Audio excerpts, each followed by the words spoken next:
अस्सलाम वालेकुम वीवर्स, कैसे हैं आप? अल्लाह से उम्मीद है कि आप लोग ठीक होंगे, खैरियत से होंगे। और मैं भी ठीक हूँ, अल्लाह खैरियत से हूँ।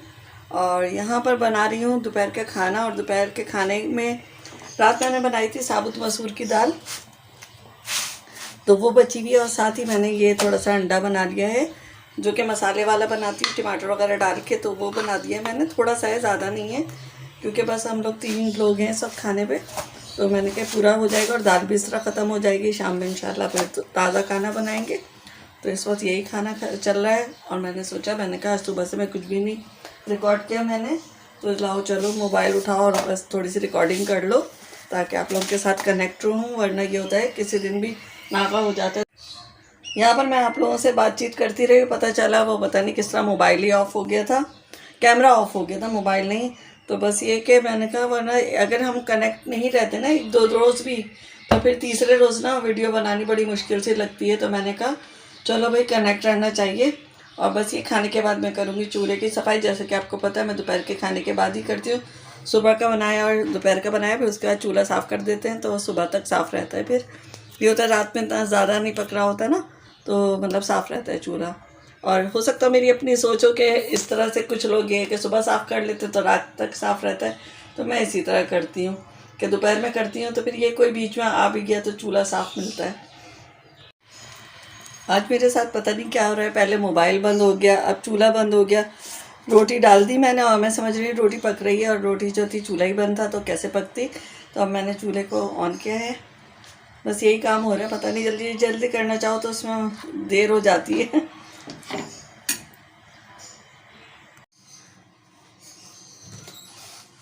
यहाँ पर बस एक रोटी सिक रही है, और ये जो रोटी मैंने बेल के रखी है इसका मैं पराठा बना दूँगी। और पराठा भी वो सादा वाला जो रोटी की तरह बनाते हैं, और उस पर हल्का सा घी लगा देते हैं, तो वो मेरी बेटी आमलेट के साथ शौक से खाती है, बनस्बत इसके कि वो रोटी खा रहे। तो ये उनके लिए पराठा बन रहा है सादा सा।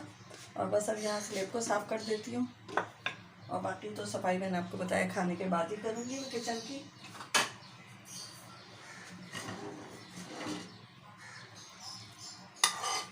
और यहाँ पर जो दाल बची हुई है वो मैं इसी फ्राइंग पैन में गरम कर लूँगी, और इसी में डाल के गरम कर लूँगी। इसमें कोई इतना ख़ास मसाला नहीं रहेगा, सिर्फ घी वगैरह हल्का सा, तो बस इसी में मैं डाल के गरम कर दूँगी।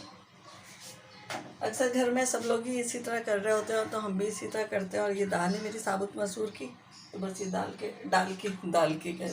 के और इसको गर्म कर लेते हैं और फिर खाना खाते हैं।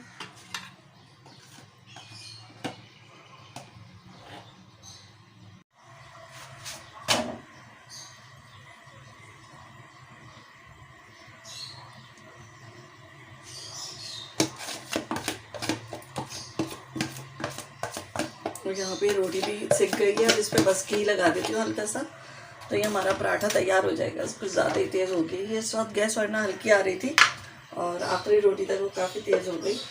ऐसा ना पराठे ही जल जाए, तो बस इसको तैयार करके और फिर जाती हूँ डाइनिंग टेबल पे। अरे भाई इस वक्त तो वो भी नहीं नज़र आ रही मुझे, फ्रायर जो होता है, मैंने छुरी का इस्तेमाल कर लिया इस तरह से। तो बस ये छुरी भी अंडे की हो रही है, आमलेट इससे मैंने किया था, तो ये है कि ये भी कोई हो रही है।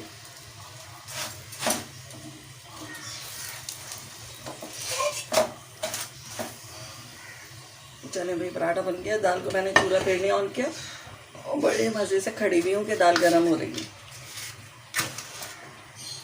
मुझे तो लगता है जब मैं जितनी जल्दी करना चाहती हूँ ना, वो उतना ही हल्का होता है। देखें इस चूल्हे में कितनी गैस हल्की है, और बस एक चूल्हे मतलब ये है कि अभी टोटली हल्की तेज़ी इतनी नहीं हुई है, बस हल्की ही है वो। तो ये कि पराठे तो उनके बस मैं ये निकाल दूँ, इन्हें बेटी को दे दूँ। यहाँ पे ये और इसको दाल को मैं करती हूँ उधर के चूल्हे में, उसमें फिर भी तेज़ से ज़रा ऐसे गैस आती है, बड़ा फ्लेम, हालांकि इसका बर्नर है, लेकिन इसके कुछ मतलब ख़राबी है, कुछ इसमें पूरा नहीं जाता है। काफ़ी टाइम से इसमें यही है, तो मैं इधर का चूल्हा जला लेती हूँ, और जली हुई तीली से जला रही हूँ। ये भी थोड़ी सी बचत है हम औरतों की, कुछ औरतें करती हैं कुछ नहीं करती हैं, क्योंकि भाई इतनी महंगाई हो गई है। मैं कहती हूँ जहाँ से भी बचत हो सके, चाहे एक तीली ही से सही, तो एक तीली से भी आप बचत कर लें। तो ये कि आप दिन में अगर 4 तीलियाँ नहीं इस्तेमाल करेंगे और 4 आपने जली हुई इस्तेमाल कर ली, तो महीने में आपके एक माचिस का तो शायद खर्चा बच जाता होगा, करके देखें। बस जल्दी जल्दी डाइनिंग टेबल पे लाके खाना रख रही हूँ। और अब मैं जब वॉइस ओवर कर रही हूँ तो फिर यहाँ मैं देख रही हूँ कि मैं कपड़ों से मैच करता हुआ दुपट्टा ही नहीं ओढ़ा हुआ है। दुपट्टा जो है बेटी का है और कपड़े अपने पहन रखे हैं 2 रंग के कपड़ों में आपके साथ नज़र आ रही हैं आप लोगों को। तो बस ऐसा होता है घर में जब हम जल्दी जल्दी काम करते हैं और किसी का भी दुपट्टा हाथ आके ओढ़ लिया। और वैसे तो अक्सर ये होता है किचन में जब मैं जाती हूँ तो दुपट्टा वगैरह नहीं लेती हूँ, क्योंकि शुरू से जब मेरी शादी हुई थी मेरी सास मना करती थी कि दुपट्टा ओढ़ के चूल्हे के पास मत जाओ। शायद वो डरती होंगी कि कहीं बहू जला गई तो लोग कहेंगे सास ने मार दिया। तो मैं उनको भी मजाक में छेड़ती थी, अम्मी आप डरती हैं क्या कि लोग ये कहेंगे कहीं मैं जल के मर गई। तो वो कहती थी अच्छी बातें क्या करो, हर वक्त इस तरह की बातें मजाक में भी नहीं करते। वैसे बड़ों की बातें मतलब बिल्कुल सही होती हैं, मजाक में भी अच्छी बात ही करनी चाहिए, बुरी बात नहीं। न जाने कौन सी घड़ी हो, कबूलियत की हो, कैसी हो। तो बस अच्छी दुआ करो, अच्छी दुआ मांगो कि अल्लाह ताला उसे कबूल करे तो हमारे फ़ायदे के लिए वो साबित हो। तो बस यहाँ पे मैं जल्दी जल्दी खाना वगैरह अपना रख रही हूँ डाइनिंग टेबल पे। और साथ ही हस्बैंड और बच्ची को भी आवाज़ दे रही थी कि भाई आ जाओ, लेकिन जाहिर सी बात है इस वक्त तो मैं वॉइस ओवर कर रही हूँ तो यहाँ पे वो रिकॉर्ड नहीं हुई है। लेकिन बस यही होता है हम माओं को जल्दी जल्दी कि भाई जल्दी से खाना खा लें तो फिर जल्दी से घर के और काम शुरू करें। लेकिन पता है आजकल मेरे साथ पता नहीं क्या हो रहा है, मैं खाना खाती हूँ तो मेरे मैदे में ना बड़ा भारीपन सा हो जाता है और बस फिर मैं खाना खा के ना लेट जाती हूँ, थोड़ा सा आराम कर लेती हूँ। फिर ये है कि थोड़ा सा वो हज़म होता है खाना तो सुकून होता है। पता नहीं ऐसा क्यों हो रहा है मेरे साथ। तो ये कि बस अब मैं सोच रही थी डॉक्टर को दिखाऊंगी कि इस तरह का क्यों हो रहा है, मैदे की कोई ख़राबी हो रही है। बस आप लोग दुआ में याद रखिएगा। यहीं पे अपने व्लॉग का एंड करती हूँ, इजाज़त दीजिएगा, अल्लाह हाफिज़।